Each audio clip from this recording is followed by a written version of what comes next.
Hello students, today we will start new chapter, chapter 2, The Land of Counterpane. Before start this poem, I want to tell you something about its poet. This poem was written by Robert Louis Stevenson.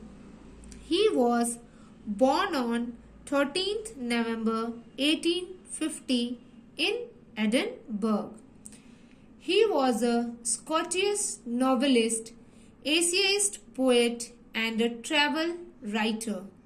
He contributed several classic works to children's literature, and his popularity is based primarily on his adventure novels and fantasy stories. He died on 3rd December 1894 in Valima. The Land of Counterpane. Students, this poem is a lyric poem. Lyric poem is a formal type of poetry which expresses personal emotions and feelings, typically spoken in the first person. The poem is accompanied by a stringed musical instrument. Now, let's see the summary of this poem. The poet unfolds the poem on the bedspread with a view where the child is ill. The scenario reveals that the poet has two pillows for him to rest along with all his toys around him. The child has a fertile imagination, and it is pretty evident when he finds his toys as a leaden soldiers in different uniforms performing various drills. He imagines sending his fleet of ships and works out ways to plant trees and build cities around it. All of this is imagined by the poet on the foundation called Counterpane. He even goes on to believe that he is a giant who sits on the pillow hill and watches over the pleasant land of Counterpane. Now come to the poem, The Land of Counterpane. Students, Counterpane means cover, and before start the reading part of this poem, I want to ask you, what do you do when you fall ill? Share your experience in your rough notebook. Okay?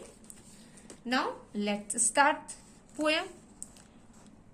When I was sick and lay abed, I had two pillows at my head, and all my toys beside me lay to keep me happy all the day. So, in the first stanza, a sick child watches all the things that lay on his bed, two pillows at his head, and all his toys that lay beside him. He imagines playing with his toys that helps him stay happy. Next, and sometimes for an hour or so, I watched my leaden soldiers go with different uniforms and drills among the bed clothes through the hills. In the second stanza, he watches his toy soldiers for about an hour. He imagines them in different uniforms performing drills through the hills on his bed sheets. Next stanza.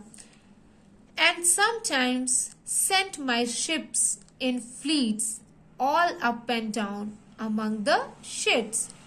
Or brought my trees and houses out, and planted cities all about.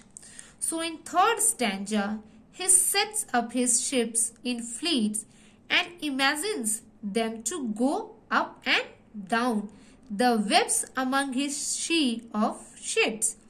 Then he imagines setting up trees, houses, and finally cities among his sheds.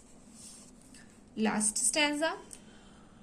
I was the chant great and still that sits upon the pillow hill and sees before him dell and plain, the pleasant land of Counterpane. So in the last stanza, he imagines himself to be great giant who sits upon the pillow's hill watching over the wonderful land of his Counterpane. His sense of imagination helps him to overcome boredom and dullness while lying sick in bed.